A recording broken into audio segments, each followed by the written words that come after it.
Your daily dose of sports and fun. This is the Morning Drive Podcast from Double T 97.3, presented by Cantex Roofing and Construction. I'm Mike Hebert, owner of Cantex Roofing and Construction. Every day is game day, and we'll get it right when it comes to your roofing, construction, windows, and mirrors. Call Cantex Roofing and Construction today. Together, we are one serving you. Oh, boy. That Cowboy game, for all the thought that I had, that all the good feels that I had about the Cowboys, they all went away yesterday. They'll be back after the next win. It'll be fine. Man, that defense was awful. Denver had 7 20-yard plus plays through 3 quarters yesterday. 7 explosive plays. 7. And had more in the fourth. Yeah. When they weren't really trying. Yeah. The Broncos are a really good football team. They are. They've got a lot of good weapons. They've got a quarterback that's really slinging it well right now. Defensively, they're solid. I don't know that they're elite like they are offensively, but that's a really good offense. But I give them a lot of credit because I think the Cowboys' offense is elite. Sure. And they did a good job of slowing the Cowboys down. Mm-hmm. You know, they had a couple interceptions in the game, and that, felt like it was big for the Cowboys to try to keep up. It felt like they needed to score every possession just to keep up, and ultimately unable to do that. But I think it speaks a little bit about the Commanders. Is really what I saw yesterday as to how bad the Commanders are right now. They're a bad football team right now, and Dallas just made them look silly, and we all thought, well, maybe the Cowboys are way better than we thought they were. And truly, it was just that the Commanders were really bad. Yeah, 40. Because you went to, you had lost to Carolina the week before, and so, again, I think the Broncos are really good, so I don't think the Cowboys are terrible. I just don't think that they're at that level, and what you saw in that Commanders game was an indictment on the fact that Washington is really struggling right now. Yeah, no, they certainly are, and Dak Prescott was 19 of 31 for 188 yards, had the 2 touchdowns. They stopped Javonte Williams. He had 13 carries, 41 yards. He did have a couple of touchdowns. How many touchdowns did Dak throw? He had 2 interceptions. Did I say 2 touchdowns? You said touchdowns. Oh, I'm sorry. I was like, hold it. He did not throw a touchdown. 19 to 31, 188 yards and 2 interceptions. So sorry about that. Don't want to give him any more credit than what he got. And I'll tell you, your 2 receivers continue to impress just in terms of their pass catching ability. George Pickens, man, that guy, he makes some dynamite catches, Jamie. He's a great player. No doubt. And CeeDee Lamb looked good as well. Both of them caught 7 balls. Neither one of them had a touchdown, though. But, it just wasn't the Cowboys' day. I'll say this. I love the Denver uniforms. They wore their throwbacks. Their Orange Crush uniforms from 1977. That was the year they played the Cowboys in the Super Bowl and lost to the Cowboys.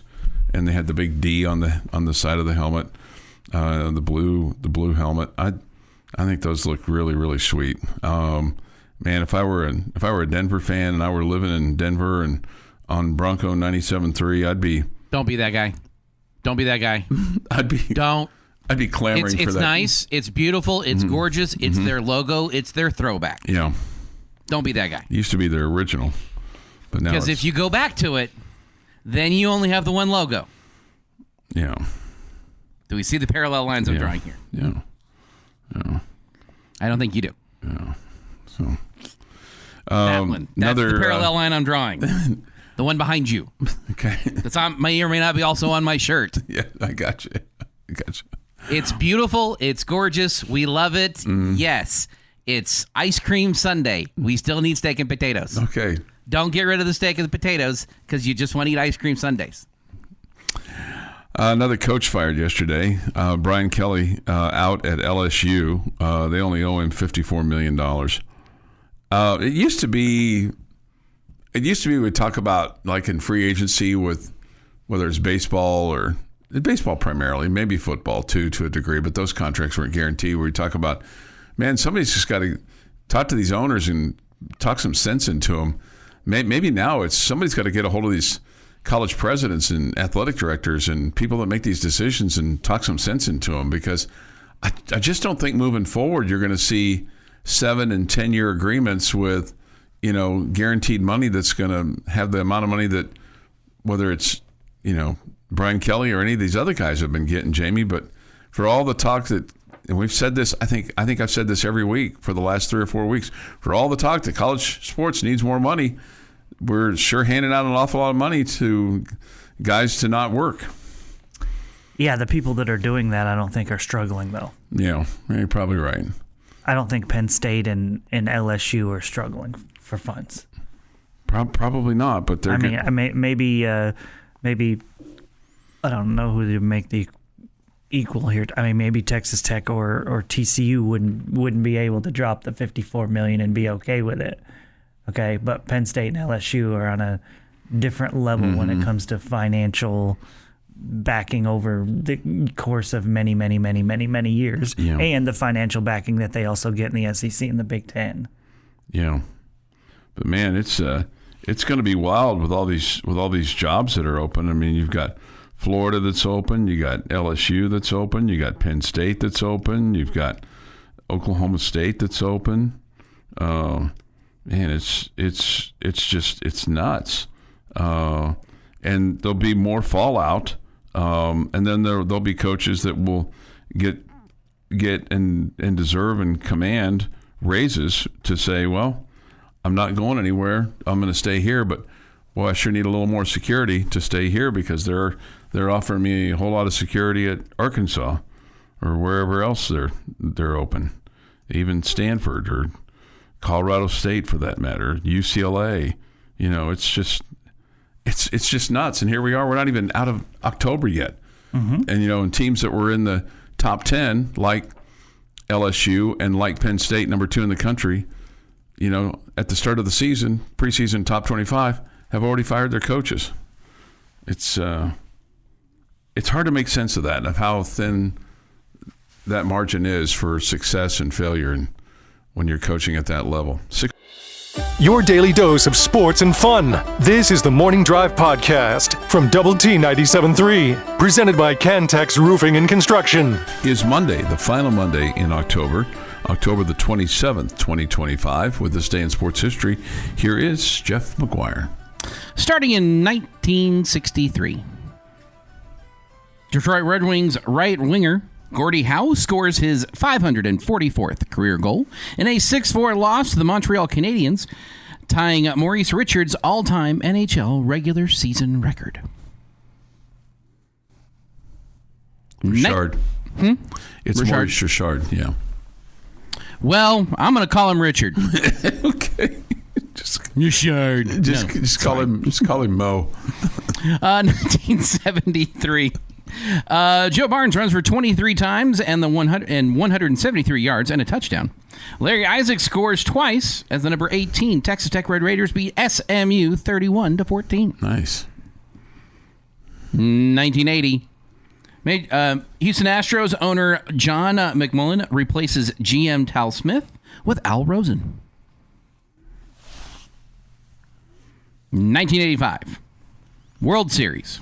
He can tell us. Royals beat the St. Louis Cardinals 11-0. Joaquin Andujar gets thrown out of the ball game, and the Royals win their first World Series title when Darryl Motley catches the ball in right field. How about that? Remember who your MVP was? The MVP was Brett Saberhagen. Give that man $1, folks. Well done, Mr. Heinz. And he was young. I was at that game and walked out of the stadium, and Jack Buck, the Cardinal announcer, walked behind me, and I looked back at the stadium and I just said, I'll never walk out of this place any happier than I am tonight. And that's still true. It was a cool evening. Well, if you never go back, that would have happened as well. I've been back, but it was a cool evening, cool night, cool experience. Fast forward to 1999. I bet Jamie can tell me what happened. The Yankees win a World Series. Beat the Atlanta Braves 4-1 in Game 4 at Yankee Stadium to sweep the Braves and retain the title. And your closer, Mariano Rivera, was your MVP. I think he saved all 4 games. Yeah. He saved a bunch. And in 2020, the Dodgers beat the Tampa Bay Rays 3-1 in Game 6 at Globe Life Field in Arlington to win their first title in 32 years. How strange was that? Corey Seager, shortstop, Dodgers MVP. Definitely a weird time in sports. No doubt. No doubt. It is National Potato Day. Just have a potato, no matter what kind you like. Have a potato day. Alonzo Ball, 28. John Cleese is 86. And Brady Quinn, 41. And on this day in 1962, complicated and tension-filled negotiations between the United States and Soviet Union finally result in a plan to end the 2-week-old Cuban Missile Crisis. Frightening period, which nuclear holocaust seemed imminent, began to come to an end. Russia would get out of Cuba, we would get out of Turkey, and everybody got to live to see another day. Well, maybe not everybody, but I'm sure there's some people died between the two. Probably so. And that's this day in sports history. This day in sports history. Thank you, Jeff. 6:49 this morning here on the Morning Drive. Fellas, I met some more Morning Drive listeners on Saturday at the football game. I met Tim and Steven, all right? And then at a tailgate that I was at, I met Lance, who goes to work at 4 a.m. for his job. And then listens to the Morning Drive when he's done. So all were highly complimentary of our fine radio program. So it was nice to meet them. It's always nice to meet folks out in the wild, as they say. Lance, I feel your pain, sir. He's the one who I feel his pain. I said, your alarm goes off at 3, doesn't it? And he goes, it does. Yeah, it does. I feel your pain, sir. He looked like a guy that could handle it, though. Okay. Just because you can doesn't mean you want to. Yeah. I salute you, sir. What does a guy look like that likes getting up early or can handle getting up early? He did. He had a good attitude about him, had a smile on his face, and clearly looked like a guy that enjoyed his work. Okay. All right. Well, good. So he wasn't gritching about it. He just wanted me to know that he records it and then comes back and listens to it later. The Morning Drive. Okay. This will be interesting to see what happens in the next ball game for the New Orleans Saints. Did you see who got into the ball game yesterday during their loss to the Tampa Bay Buccaneers? Yeah, and is expected to be the starter next week. Yeah, Tyler Shough. We may or may not have to pull the highlight from the kickoff of that game. Specifically for a show in the afternoon. Yeah, Has he requested off a bunch that we need to find out that or not? Like during the whole taking weeks off? No. Okay. So I would think that the official Chris Need, who said he would buy a Tyler Shough jersey and wear it upon him starting. So it's gonna have to be a week from today because we'll see. He'll say, well, and correctly so, he's not started anything yet. Correct. Yeah. So he does not have to buy a jersey yet. But better. I thought going into it when he first said that, I thought going into it that it was going to be week 2. Yeah, it's taken a little bit longer than I thought too. It's taken significantly longer than what I thought it was going to take. Yeah. But Shough also hasn't performed that well from all the reports in practice either. So that's part of the reason why it hasn't happened yet. But he doesn't have to buy one yet, and he won't have to buy one Monday. By that Monday, if Shough does start Sunday, he won't have to have one that Monday. He'll just have to be in the process of getting one on Monday. Who knows? Maybe that'll be his Halloween costume this year. Tyler Shough? Yeah. I'd laugh. Maybe. I don't think he can pull it off, though. Well, I mean, he's a nice guy. He's not. He's a nice guy. He respects the people around him that help him out and does all those kind of things. He just carries a football, and anytime anybody comes near him, he throws the football at them. Sure. All right. Well, we'll see. We'll see. It could be like one of those combo things, and you just have another guy dress up in an Oregon uniform, right? And every time he comes close, just give him the ball, like he did in that game. Let's see here. Some things from the Yates Flooring Center chat line. you really think it's the college presidents making those decisions with regard to coaches? Look, it is the big money donors. I understand that, but somebody at some point in time has to sign the agreement and has to come to terms with things. But when they have those big buyout deals, those guys aren't lined up to buy them out then. They're lined up to pay them then. But when you go to fire somebody, it's probably like a lot of times when you have good times, you've got a lot of friends. When you have bad times or adversity, you don't have as many friends. So it still is. It's incumbent upon the university to be the one that pays them out. Nobody says that such and such guy is going to be responsible for the buyout. The university is responsible for the buyout. So at the end of the day, it is the college president or the athletic director.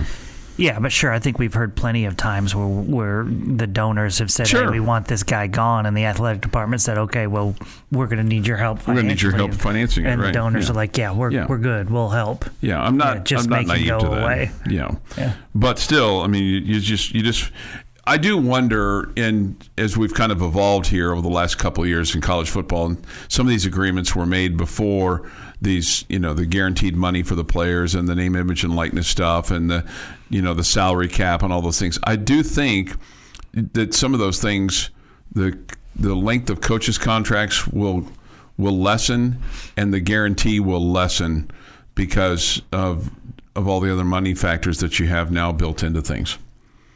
That while you may have a 5-year agreement, these 10-year deals with $50 million buyouts, I just don't think you're going to see those anymore. It just doesn't make economic sense when you're going out and paying for your players and selecting your roster, so to speak. But we shall see. I think these schools that we're talking about, the Penn States and the LSUs of the world, they've got the money, so it will keep happening there. It's just not going to happen with the schools that don't have that free income to let go. Yeah. The Morning Drive podcast from Double T 97.3 is presented by Cantex Roofing and Construction. Good morning with Jamie Lent, Jeff McGuire, and Chuck Heinz. We'll have High School Fan Zone tonight for you at 6 o'clock on 100.7 The Score. Coaches from Estacado, Memorial, and Liberty will be on. So if you're an Estacado fan, you probably want to hear what the Liberty coach has got to say at 7. And if you're a Liberty fan, you probably want to hear what the Estacado coach has got to say at 6, because those two teams play each other Friday night at Lowry Field. So that'll be really, really, really interesting. Halloween night, all those kinds of things. We'll have Game 3 of the World Series tonight on 100.7 The Score. That'll be at 7:30. And then tonight at 6, we'll have the Chiefs and the Washington Commanders play. This will come to us from Kansas City. We'll have it for you on Double T 97.3 as Patrick Mahomes goes up against his old coach and Cliff Kingsbury. Cliff's, of course, he's not the head coach, but he has big say in their offense, and probably has gotten some questions from Dan Quinn, the head coach and guy that is the guru of the defense for the Commanders. Mahomes, in a story in the Kansas City Star yesterday, the headline was "Why Texas Tech Remains So Important to Patrick Mahomes," and basically talks about a decade later, and he just goes on to stress his relationship with Coach Kingsbury. He said, "I didn't really have anyone believe I was going to be a football player, and then I got to Tech, and they're like, you can play baseball and you can play football." That kind of empowered me. After one season and 3 games on the baseball team, Mahomes decided football was his future. He said, "I remember when I quit baseball, it was a hard decision for me." He said, "If you were fully all in, you'd have had a chance to get drafted." But with regard to Cliff Kingsbury, he said he helped me to get to where I am today. He didn't put me in a box and tell me how to play quarterback this way. He just let me go out there and be myself and play the way that got me there. I think that's something that is special about him as a coach.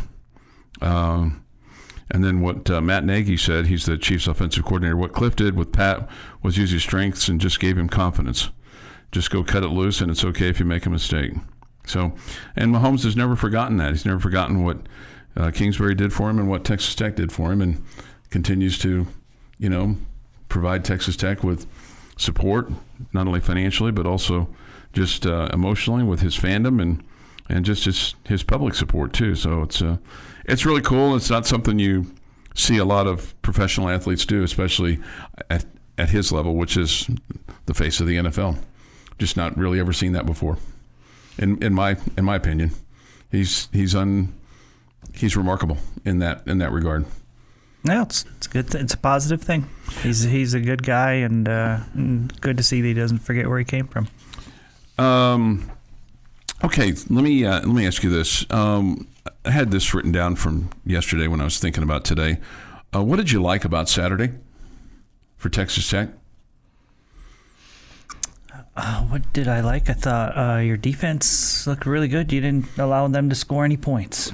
Okay. I think the only time they got across midfield is when Bill Heyman did the old fake throw, toss the ball up in the air, run in a circle in their opposite direction, and they recovered it. Yeah. Okay. So I think your defense was dominant. Okay. You only had one penalty for 9 yards. That's awesome. That was awesome. That was a holding call. You kind of deep in your own territory. The game was out of hand at that point in time. You could say the game was out of hand when it was 7-0 if you wanted to. What concerns you about Saturday? Was it just primarily the offense? Your backup quarterback is now done for the season. Well, sure. Yeah, I understand that. That's obvious. And the offense hasn't looked good in 2 weeks. Yeah. No, it hasn't. Coach, and the reason your backup quarterback got hurt is because your starting quarterback's been hurt. Mm-hmm. Yeah, no, it's those are all there. And nothing against our third string quarterback, but there's a reason he was third string. Mm-hmm. And I'm not saying it's going to happen yet, but there's potential that he's your starter on Saturday. Oh, Jeff, there's no way that's going to happen.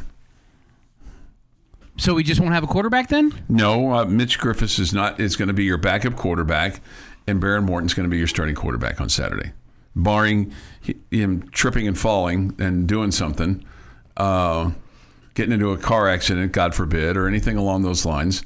Right now, he's poised and ready to be the starting quarterback. So back to what I was saying. There's a possibility he's your starting quarterback on Saturday.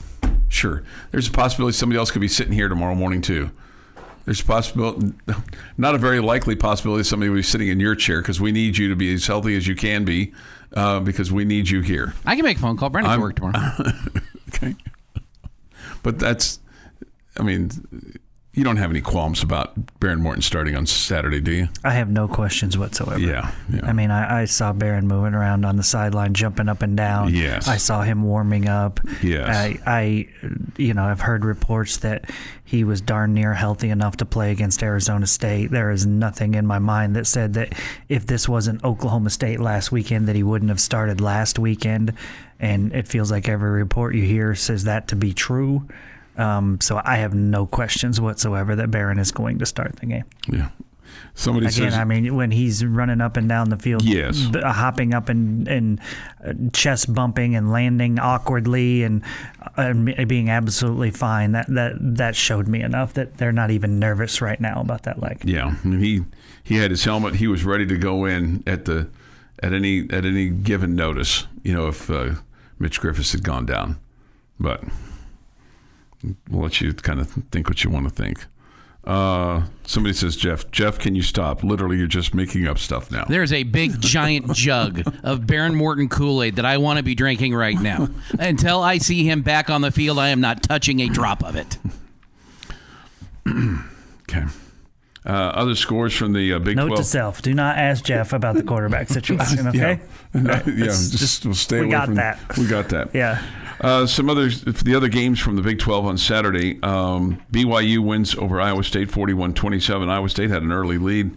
I guess BYU just flexed their muscle and showed why they're one of the top teams in the country, Jamie, and maybe one of the best teams in the Big 12. Yeah, I mean, it looked for all the world that Iowa State was going to win that game early, and BYU just kind of hung around, and once they got close, just kind of ran away with it at the end. They get the go-ahead score, and then immediately after, a pick six, and Iowa State never challenged really after that. And so I thought it was a really impressive win for BYU. And Each and every week we talk about, who's their quality win, who's their, who have they really beaten. I thought this was a very impressive win for them on the road. So they have my full attention at this point.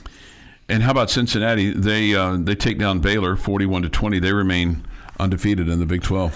Yeah, Baylor just got off to a horrible start in that game, and they ultimately get it back close within a touchdown. They're getting blown out early, but get it back close within a touchdown at 27-20. I believe late in the third quarter, and then Cincinnati. Maybe it was early in the fourth. I'm not sure, but anyway, and then Cincinnati just kind of runs away with it at the end there. So Cincinnati keeps winning too. Give them credit. I still think the beat, because that one was at home, and I think Iowa State's a better team than Baylor. I think the BYU win was more impressive, but gotta give Cincinnati props too. We all are impressed or have respect for that Baylor offense. They held them to 20, which is impressive. And then lastly, Houston remains in contention. They do have the loss to the Red Raiders, but they go and beat Arizona State 24-16. I get that they didn't have Jordan Tyson, but they had Sam Levitt for 90-some-odd% of the ball game. Yeah, he missed the last few drives. Their last touchdown drive was actually with the backup in. Levitt they just don't have any weapons without Tyson in there. Yeah. That's a huge, massive factor for Arizona State. But still, for Houston, for as bad as Houston's it's a good win been, for Houston, no doubt. For as bad as Houston's been historically, it's impressive. Even when the team is down, some players, for them to go in and win on the road. We know how difficult it is to win on the road in the Big 12. They win at 24-16. The Morning Drive podcast from Double T 97.3 is presented by Cantex Roofing and Construction. Jamie's question of the day on Double T 97.3 is brought to you by Connecticut of West Texas. All right, gentlemen. Today's question, I think, is extremely hard. At least it is for me. It's a question I've asked you already this season. Okay. Who on this date do you think will play in the Big 12 championship game? Would you like me to run down the schedules of the 4 top teams? Sure. BYU has a bye, then they play at Texas Tech, they host TCU, they play at Cincinnati, and then they finish at home against UCF. Cincinnati at Utah, bye, Arizona, BYU at home at TCU. Houston, West Virginia at UCF, bye, TCU at home at Baylor. Texas Tech at Kansas State, home for BYU and UCF. They have a bye, and they finish at West Virginia.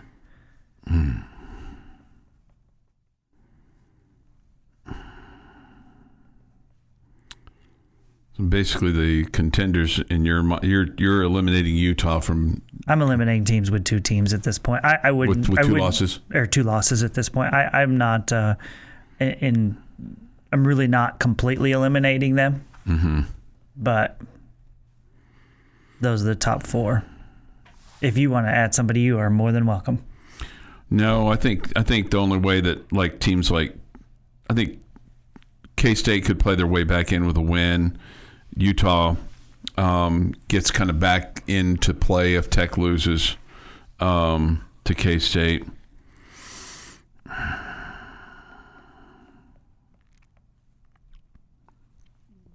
Man, oh man.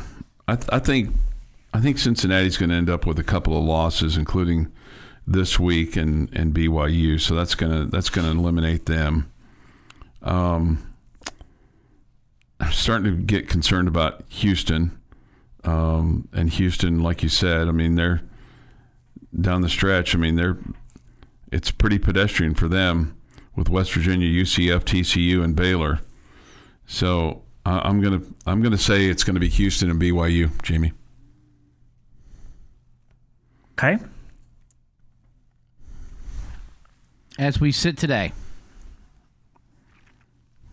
BYU and Texas Tech.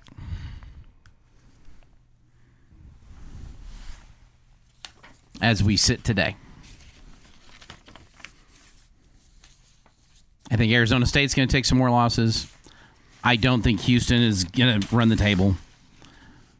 Cincinnati's about to hit their gauntlet of a schedule.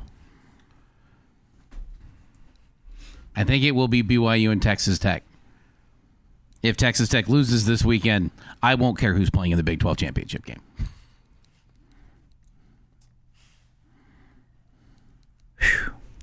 The first question I ask myself is, what is Texas Tech's record over the next 2 games? And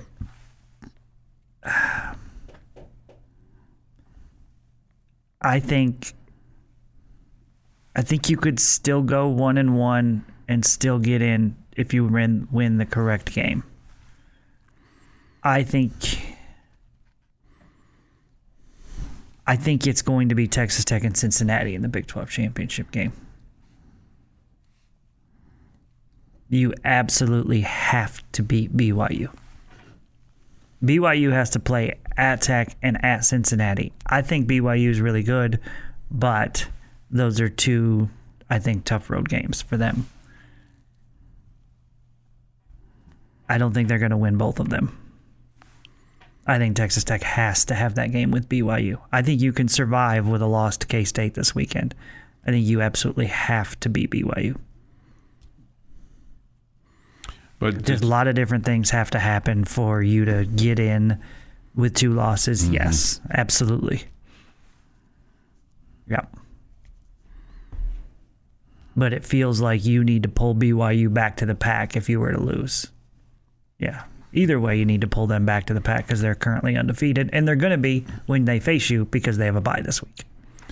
Yeah, because the best thing that you would have at that point, let's say you beat K-State and you beat BYU, well then you have the tiebreaker over BYU with 1 loss, and you have the tiebreaker over Houston with 1 potential loss. So that would vault you in pretty simply. Yeah, if you win the next 2, I don't think anybody. And then with what you have remaining on the schedule, I think it's pretty UCF much and then it's at a West layup Virginia at that point. Yeah, you're hopeful. Somebody says this: Cincinnati and BYU will be in the championship. Would not shock me. Yeah. Houston's schedule looks to me of the top 4 to be the easiest. Mm-hmm. I don't think TCU at home or Baylor on the road is going to be a gimme for them. The first 2 probably are.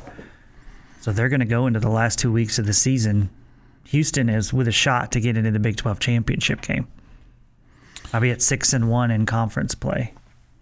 So that's pretty impressive what they've done in 1 year. So they're going to be in the mix there. I mean, it would be just. I would have never ever predicted Houston to be in the championship game. As we look back at all of it.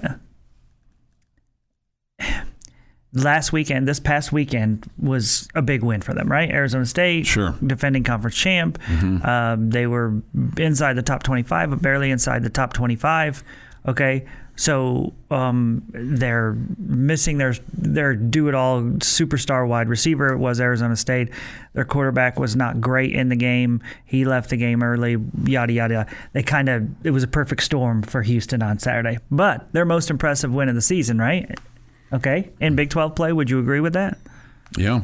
Yeah, I mean, nothing else jumps out at me that you look at and think to yourself, man, that was an awesome win for Arizona State. I mean, their conference wins, home against Colorado, at Oregon State, home against Arizona by 3, and then at Arizona State. And you look at the schedule, I guess if we had looked back at it and those experts that out there that diagnose and look at schedules before the season, ultimately it looks like they had the easiest schedule by far in the Big 12 Conference.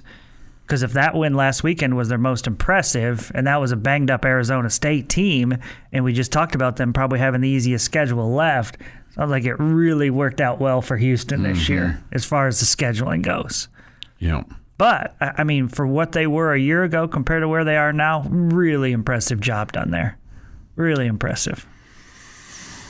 And when you played them at their place, they didn't look like they belonged on the same field with you. This is the Morning Drive Podcast from Double T 97.3, presented by Cantex Roofing and Construction. From last Friday. Also at 8:45, we'll review our bold statements of proclamation.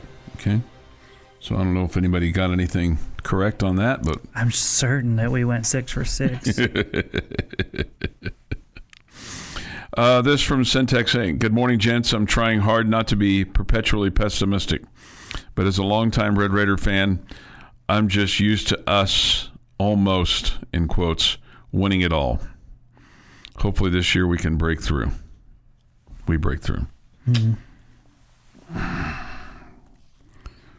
Just doesn't feel like everybody's got the same pep in their voice or their step. Yeah, I don't know what to say. I as far as I get why people are nervous because there's just no wiggle room. You talked about that a little bit earlier. There's no wiggle room.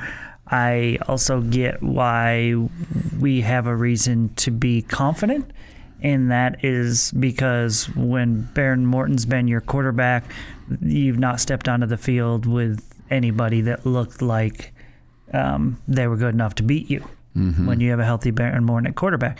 And then I also understand those of you that are super nervous because you are, I don't want to say smart enough to understand that Baron's been hurt a few times. Yep. And your backup is now out for the year. So you will jump from 1 to 3 if Baron does get hurt. Yeah. So I understand all of those feelings. I get it all. It's a little bowl of stew you got rolling around and floating around in there. So I get it all. Mm-hmm. Do you, as we sit here right now, do you feel like, I think I know the answer to this question. I just want you to expand on this a little bit. Just looking ahead to Saturday, your defense is exponentially better than K-State's offense? I mean, I would pick you to win that battle, yes. Exponentially. I know that threw that extra word in there. Yeah, I think you're. If I was matching them up on paper, I think you're better. But exponentially, I don't know. Take into account it's a road game, and that changes things a little bit too. Mm-hmm. It just I want to. When I'm looking at Kansas State right now, I'm not looking at the whole story of Kansas State. I'm looking at who Kansas State is right now. Right. And it looks like a team that is playing better, okay? Because for a while there, they looked like a team that was ready to quit. And they don't look that way right now. Avery Johnson was 11 of 17 Saturday, 231 yards. They only rushed for 140 yards offensively. Their leading ball carrier was Joe Jackson, and he had 69 yards. So the thing that they really capitalized on was 4 Kansas turnovers. That's big, yeah. They got a couple of fumbles. They got a couple of interceptions. They scored on points off turnovers. And really, and then they limited. I mean, you talk about Texas Tech's defense versus K-State. Well, I mean, we saw it for ourselves. I mean, KU's offense is pretty good, and K-State held them to 247 total yards. And you could say, they turned it over 4 times. Yeah, but KU still had 18 first downs. And K-State wasn't very good on third down. They were 3 of 10. They hit on both their fourth down plays, so they were 2 for 2 there. And then, they only committed 3 penalties. So that's something that they've been really good at as well. They only turned it over 1 time. They fumbled it once in their ball game. So anyway, but you're right. I mean, when you kind of look at this now, you go, okay, you've got to keep Barron healthy. And that would have been the case anyway, but you just felt like, okay, we got a capable backup. And I'm not saying Mitch Griffiths isn't a capable backup. It's just he's more unknown than Will Hammond. Agreed. Just hasn't had as much experience with us. Ultimately has had more experience overall. I mean, I would. It's just a small sample size or whatever, but in the second half of the game on Saturday, I thought your offense looked better with Griffiths at the helm compared to with Will Hammond in the first half. Yeah.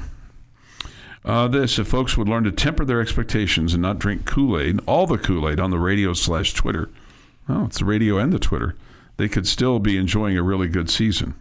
Yeah, but I mean, But look, I mean, this starts at the top. This starts over at the football facility. I mean, they made it clear that this was a year where they're pushing a lot of stakes, and money and coins and chips and whatever into the middle by saying we have gone out and done all that we can do to have the very, very best football team possible. So it's very reasonable for us to have grand expectations because they themselves have grand expectations. First off, I don't know who is saying it's still not a great fun season. I mean, because you're 7-1, I'm still having fun.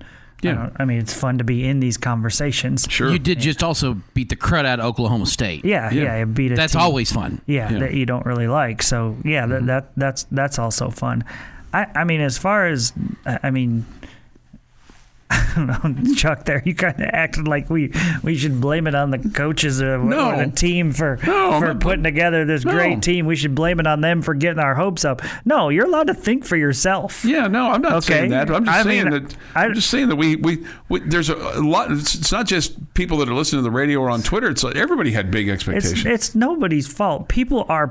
Some people are high and low people, and some people are in the middle people. Yeah. Some people we win one game, and you'd think we're never, ever going to lose again. We're the greatest thing that's ever been invented. Mm-hmm. And you lose one game, and oh my gosh, this team will never win a game again. Everybody should be fired. Mm-hmm. Look at the chat line. You see it every Saturday. Yeah. Okay?